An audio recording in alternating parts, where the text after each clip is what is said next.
हाँ, अस्सलाम वालेकुम। उम्मीद करता हूँ आप सब लोग खैरियत से होंगे। इस वीडियो में हम बात करेंगे क्रिप्टो करेंसी मार्केट के बारे में, क्योंकि बिटकॉइन ने कल बहुत अच्छा खासा पंप किया था, जो मैंने आप लोगों को वार्न भी किया था कल की वीडियो में कि बिटकॉइन की प्राइसेस एक स्पेसिफिक लेवल के बाद इसको रिजेक्शन मिल सकती है। जैसे ही हमारे पास जो यूनाइटेड स्टेट की तरफ से एक न्यूज़ आया, जो बाइडन की तरफ से, कि वो क्रिप्टो एग्जीक्यूटिव ऑर्डर पे वो साइन करने वाला था, उसके बाद क्रिप्टो करेंसी मार्केट ने पंप किया।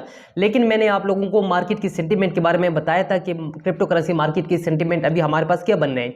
अभी क्रिप्टो करेंसी में जितने भी डेवलपमेंट हुए हैं, उसके अलावा क्रिप्टो करेंसी न्यूज़, एवलांच और टेरा ने अपना ऑल टाइम हाई को टच किया है, वो भी मैंने आप लोगों के साथ शेयर करना है। उसके अलावा एक हमारे पास केस स्टडी है ईरान का, जो यूनाइटेड स्टेट ने जब उस पर सेंक्शन लगा लिए तो उसने उस सेंक्शन को बिटकॉइन की अडॉप्शन में कैसे चेंज किया, वो भी मैंने आप लोगों के साथ इस वीडियो में शेयर करने हैं। अगर आप इस चैनल पर नए हैं तो इस चैनल को सब्सक्राइब करो, इस वीडियो को भी लाइक करो। अगर आपका कोई क्वेश्चन है तो आप क्वेश्चन को भी कमेंट कर सकते हैं। तो चलो स्टार्ट करते हैं अपनी वीडियो को। पहले अगर हम बात करें आज क्रिप्टो करेंसी मार्केट की, तो आज बिटकॉइन की वैल्यू $39,000 पे ड्रॉप हो गई, क्योंकि कल तकरीबन $42,500 पे ट्रेड हो रही थी।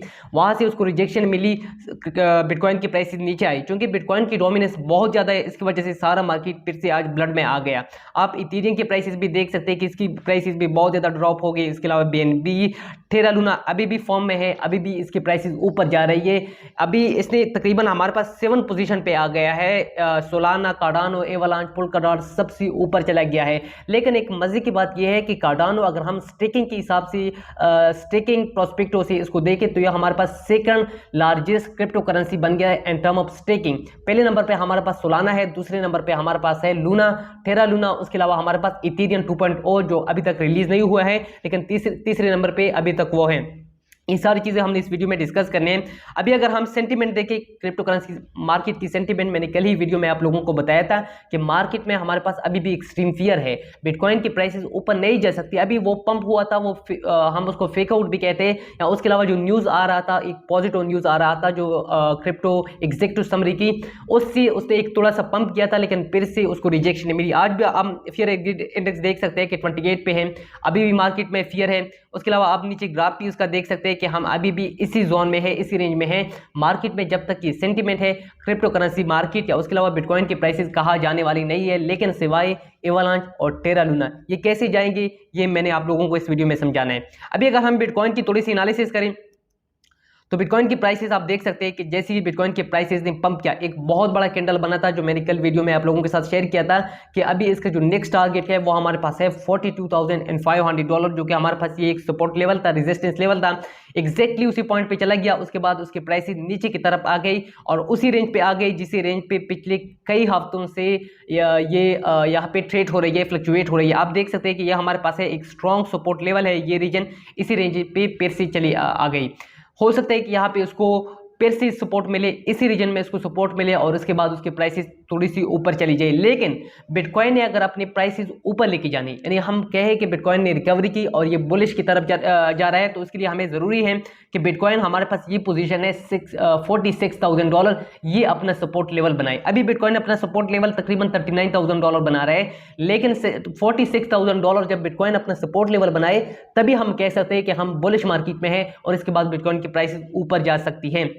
लेकिन अभी तो बहुत ज़्यादा जो हमारे पास जियोपॉलिटिकल सिचुएशन बन रहा है, यूक्रेन और रशिया के दरमियान जो क्राइसिस चल रहे हैं, या उसके अलावा जो एनर्जी क्राइसिस आए हैं यूरोप में, एशिया में, वो उसकी वजह से भी बिटकॉइन की प्राइसेस नीचे की तरफ आ गई है। क्योंकि अभी तक बिटकॉइन है, इसने डिजिटल गोल्ड की जो कैरेक्टरिस्टिक है वो अभी तक अचीव नहीं किया है। उसके मेन रीज़न ये है कि ये तब अचीव करेंगे ये स्टॉक मार्केट और जो बिटकॉइन की जो कपलिंग है, जो कोरिलेशन है, ये खत्म हो जाए। मैंने कल वीडियो में इसमें डिटेल के साथ बात की थी। अभी अगर हम बात करें इसकी थोड़ी सी RSI, पहले अगर हम इसकी मूविंग एवरेज कन्वर्जन डाइवर्जेंस की बात करें, तो आप इसको देख सकते हैं कि यहाँ पे इसका क्रॉस हुआ, जिसको हम कहते हैं बुलिश क्रॉस। उसके बाद उसके प्राइसेस ऊपर चली गई, लेकिन फिर से आप यहाँ पे देख सकते हैं, क्लियरली देख सकते हैं कि यहाँ पे फिर से क्रॉस होने वाला है। और यही जो मूविंग एवरेज कन्वर्जन डाइवर्जेंस की लाइन है, ये सिग्नल लाइन को ऊपर से फिर से क्रॉस कर रहे हैं। तो यहाँ पे ये बिटकॉइन के प्राइसेस को थोड़ी सी नीचे लेके आ सकती है, लेकिन आपने वेट करना है कि ये क्रॉस होता है या क्रॉस नहीं होता, लेकिन यहाँ पे भी हम देख सकते हैं कि जब ऊपर से क्रॉस हुआ, फिर से उसको क्रॉस हुआ और बिटकॉइन ने $45,000 बनाया। लेकिन यहाँ पे हम वेट करेंगे कि ये क्रॉस होता है या ये क्रॉस नहीं होता और ये मार्केट टर्न हो जाती है, रिवर्स कर जाती है।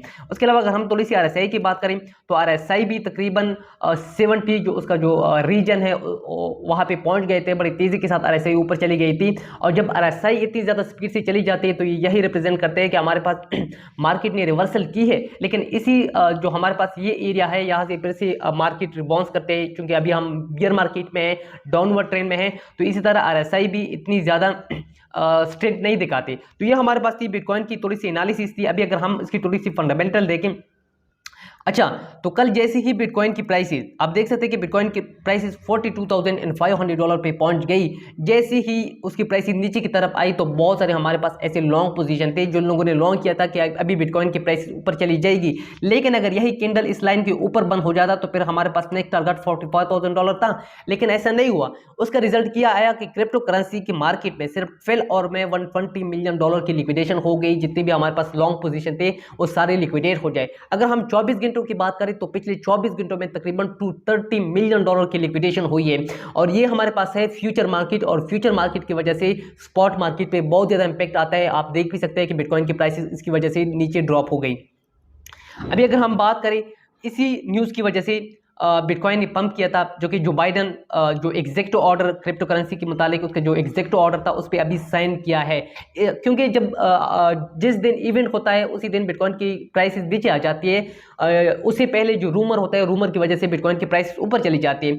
या ये एक पॉजिटिव न्यूज़ था, ये भी मैं आप लोगों को सुनाता हूँ। जो बाइडन जो यूनाइटेड स्टेट का प्रेसिडेंट है, जो बाइडन ने साइन किया है, जो एग्जेक्टिव समरी है इसमें साइन किया है। इसमें 6 के एरिया थे जो कि इस पे उन लोगों ने डिस्कशन की। Consumer protection, financial stability, illicit activity, US competitiveness, उसके अलावा financial inclusion and responsible innovation. ये 6 एरिया थी। उसको जो रिस्पेक्ट और कोरस्पॉन्डिंग जो उसके डिपार्टमेंट थे, जो ट्रेजरी डिपार्टमेंट था, उसके अलावा फाइनेंस डिपार्टमेंट था, उसको ऑर्डर दिया कि 6 मंथ में 180 डेज में ये रिपोर्ट जमा करो। देखो हमारे पास जो यूनाइटेड स्टेट है अभी इसमें बात होती है कम्पिटिटिवनेस, ये इंतहाई इंपॉर्टेंट है। क्योंकि यूनाइटेड स्टेट चाहता है कि वो टेक्नोलॉजी का लीडर बन जाए पूरी दुनिया में, जैसे अभी भी है टेक्नोलॉजी का लीडर बन जाए। क्योंकि गूगल उसके पास है, फेसबुक उसके पास है, अमेजॉन उसके पास है, उसके अलावा जितनी भी माइक्रोसॉफ्ट है, ओरेकल है, बहुत सारी कंपनी उसके पास है, ऑलरेडी है। वो टेक्नोलॉजी के हिसाब से एक लीडर है। लेकिन वो फर्दर चाहते हैं कि हम लीडर बन जाए, तो इसीलिए वो क्रिप्टो करेंसी को रेगुलेट करना चाहते हैं और इसकी जो फाइनेंशियल स्टेबिलिटी है उसको भी और व्यू करना चाहते हैं। यहाँ पे भी आप देख सकते हैं कि बिटकॉइन मैगजीन ने भी शेयर किया है कि US want to be the leader in Bitcoin and crypto currency. वो टेक्नोलॉजी में अपनी वो चाहते हैं। लेकिन इसके अलावा एक और बात भी है कि हमारे पास ये वार भी आ गया है, क्योंकि बहुत सारी कंट्री चाहते हैं कि वो टेक्नोलॉजी में एक लीडर बन जाए, क्रिप्टो करेंसी में, ब्लॉकचेन टेक्नोलॉजी में, मेटावर्स में, एनएफटीज में। यहाँ पे आप देख सकते हैं कि अभी दुबई ने भी अनाउंसमेंट किया है कि वो क्रिप्टो करेंसी के लिए एक थॉरो फ्रेमवर्क बना रहे हैं। उन्होंने अनाउंसमेंट किया है, Dubai just introduce a law to boost Bitcoin. उन्होंने एक रेगुलेशन लेके आई है, एक फ्रेमवर्क बनाई हुए है, जो कि एक आर्टिकल थे, मैं कल उस आर्टिकल को पढ़ रहा था, तो वहां पे उसने क्लियरली एक थ्योरेटिकल फ्रेमवर्क भी बनाया हुआ है। क्योंकि हमारे पास दुबई है, वो एक crypto friendly crypto friendly country है, तो वो चाहते हैं कि वो लीडर बन जाए क्रिप्टो करेंसी बिटकॉइन की। उसके अलावा यूनाइटेड स्टेट और दुबई के दरमियान अभी रेस चल रहा है, क्योंकि हमारे पास दुबई है वो भी टेक्नोलॉजिकल इनोवेशन में बहुत ज़्यादा आगे है। क्योंकि जब भी टेक्नोलॉजी इनोवेशन आती है तो दुबई उसको पहले एक्सेप्ट करते हैं। तो ये भी हमारे पास एक रेस चल रहा है। उसके अलावा अगर हम बात करें इन्फ्लेशन रेट की, अभी हमारे पास पूरी दुनिया में तो इन्फ्लेशन जा रहा है। जैसे हम पाकिस्तान की बात करें तो पाकिस्तान में भी इन्फ्लेशन है। यूनाइटेड स्टेट में मैंने आप लोगों के साथ बात की थी कि 10 मार्च को यूनाइटेड स्टेट के जो CPI रिपोर्ट है, कंज्यूमर प्राइस इंडेक्स, वो भी आने वाला है। अभी जो वहाँ पे इन्फ्लेशन चल रहा है वो 7.5% है। एक्सपेक्टेड है कि वो 7.8% तक पहुंच जाएगी, 0.3% वहाँ पे इंक्रीज आ सकता है। इन्फ्लेशन रेट बहुत ज़्यादा ऊपर गया है। लेकिन अगर हम बिटकॉइन के इन्फ्लेशन रेट की बात करें तो बिटकॉइन की इन्फ्लेशन रेट आप देख सकते हैं कि बिटकॉइन की इन्फ्लेशन रेट नीचे है। अभी अगर हम डॉलर डॉलर की इन्फ्लेशन रेट की बात करें तो वो 3% से लेकर 5% है, यानी डॉलर हमारे पास है वो 3% से लेकर 5% अपना वैल्यू लॉस करते हैं हर साल। अगर हम बात करें बिटकॉइन की, तो बिटकॉइन की तकरीबन है हमारे पास 1.68%, तो ये बहुत ज़्यादा कम है। इसके अलावा इसमें बहुत सारी चीज़ें हैं जो हमारे पास तकरीबन 4 मिलियन बिटकॉइन है जो लॉस हो चुके हैं, वो हमने काउंट नहीं किया है। अगर हम उसको निकालें तो ये इन्फ्लेशन रेट और डिक्रीज हो जाएगी, क्योंकि हम कहते हैं कि हमारे पास जो बिटकॉइन है ये इन्फ्लेशनरी नहीं है, ये डिफ्लेशनरी है। और ऐसे ही है, ये डिफ्लेशनरी क्योंकि जैसे ही टाइम गुजरता है बिटकॉइन की सप्लाई कम हो जाती है, इसकी इशूएंस कम हो जाती है, इसी वजह से ये एक टाइम आएगा ये 100% डिफ्लेशनरी बन जाएगा और बाकी जितनी भी हमारे पास करेंसी है वो सारी हमारे पास इन्फ्लेशनरी है। अभी अगर हम बात करें ये इस चीज़ को आपने बहुत ज़्यादा देखना चाहिए। जब बिटकॉइन की प्राइसेस क्रिप्टो करेंसी की मार्केट नीचे की तरफ आती है तो ऐसे कोई न्यूज़ भी आ जाते हैं, जैसे डॉर्मेंट एड्रेस तकरीबन इसमें थे 489 BTC थे 2000 पिछले 11 सालों से, तकरीबन 11.5 सालों के बाद ये एक्टिव हो गए हैं। उस वक्त उसकी जो वैल्यू तकरीबन थी $24,000 थी, $24,000। अभी उसकी वैल्यू है $20 मिलियन।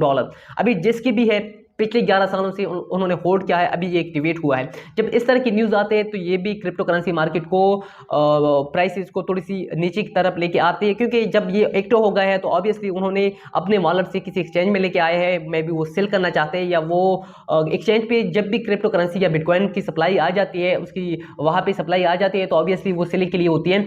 तो इसको भी आपने देखना ज़रूर चाहिए कि अगर इस तरह कोई एक्टिवेट हो जाता है, गवर्नमेंट एड्रेस एक्टिवेट हो जाता है जिसमें बहुत सारे एड्रेस हो, तो वो भी बिटकॉइन के प्राइसेस को मैनिपुलेट कर सकते हैं। एवलांच की बात करें तो एवलांच फाउंडेशन ने $290 मिलियन की एक मल्टीवर्स इंसेंटिव प्रोग्राम अपना लॉन्च किया है। सबनेट जैसे पोल्काडॉट के पास है जो अपनी डिफाई इकोसिस्टम है, उसके अलावा NFT इकोसिस्टम, वो इसको लॉन्च कर रहे हैं। अभी ये हमारे पास जो फाउंडेशन है उन्होंने लॉन्च किया है, ये 3 एरो कैपिटल है, इसके अलावा कुछ बड़े वेंचर कैपिटलिस्ट फर्म है, उन्होंने ये टोकन $290 मिलियन की एवेक्स टोकन की प्राइवेट सेल होगी, तो ये एक बहुत बड़ी बात है। इसके बाद जो एवेक्स की जो एवलांच है इसकी सिस्टम भी बढ़ेगी, क्योंकि अगर हम एवेक्स की बात करें तो ये हमारे पास एक टॉप 10 क्रिप्टो करेंसीज में भी आती है, जो कि एक smart contract capable crypto currency भी है, यूनाइटेड स्टेट का है, उसकी जो एक्सपर्ट है। उसके अलावा अगर हम बात करें, ये इसको इथेरियम किलर भी कहा जाता है, क्योंकि इसकी अगर हम नंबर ऑफ नोड्स देखें या नंबर ऑफ ट्रांजेक्शन देखें, उसकी डिमांड भी बड़ी तेजी के साथ बढ़ रही है। जैसे टेरा लूना अभी डिमांड में है, तो इसी तरह एवलांच भी बहुत जल्द डिमांड में आ जाएगी। जैसे एक टाइम में सोलाना हमारे पास डिमांड में था, सोलाना की प्राइस $260 तक पहुंच गई थी, तो एवलांच भी हमारे पास नेक्स्ट है।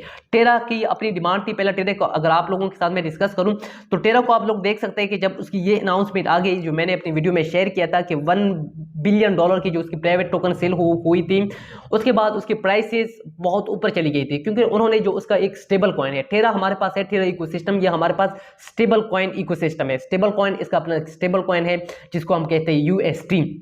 जैसे UST की डिमांड बढ़ती है, टेरा लूना की प्राइसेस भी बढ़ती है, क्योंकि अगर आपने फॉर एग्जांपल 100 UST मिंट करने हैं, बनाने हैं, तो इसके बैक में $100 की वर्थ की जो लूना है उसकी बर्निंग होती है, क्योंकि हमारे पास जो UST है ये अल्गोरिथमिक बैक स्टेबल कॉइन है। एक हमारे पास होता है फेट बैक स्टेबल कॉइन, जैसे हमारे पास USDT है, USDC है, वो सारे सेंट्रलाइज है। लेकिन उसके अलावा अगर हम बात करें DAA, वो हमारे पास डिसेंट्रलाइज है, लेकिन वो अल्गोरिथमिक बैक स्टेबल कॉइन नहीं है। ये हमारे पास न्यू टेक्नोलॉजी भी है, one of the best stable coin है जो हमारे पास है, ये फुली डिसेंट्रलाइज है, ये सेंसरशिप रेजिस्टेंस है। अभी इसकी डिमांड अगर मैं आप लोगों को दिखा दूं, जैसे लूना की बर्निंग होती है, अगर आपने टेरा को मिंट करना है तो उसके बैक में लूना की बर्निंग होती है। आप टेरा की डिमांड को देख सकते हैं कि इसकी जो मार्केट कैप है $14 बिलियन तक, $14 बिलियन से ऊपर चली गई। लेकिन अगर आप उसकी डिमांड को देखें तो ये हमारे पास उसकी डिमांड की ग्राफ है, उसकी टोटल मार्केट कैप आप देख सकते हैं कि उसकी जो डिमांड कर्व है, उसकी टोटल मार्केट का कैफ है, ये डिमांड को रिप्रेजेंट करते हैं। ये आप देख सकते हैं कि इसकी डिमांड मुसलसल ऊपर की तरफ है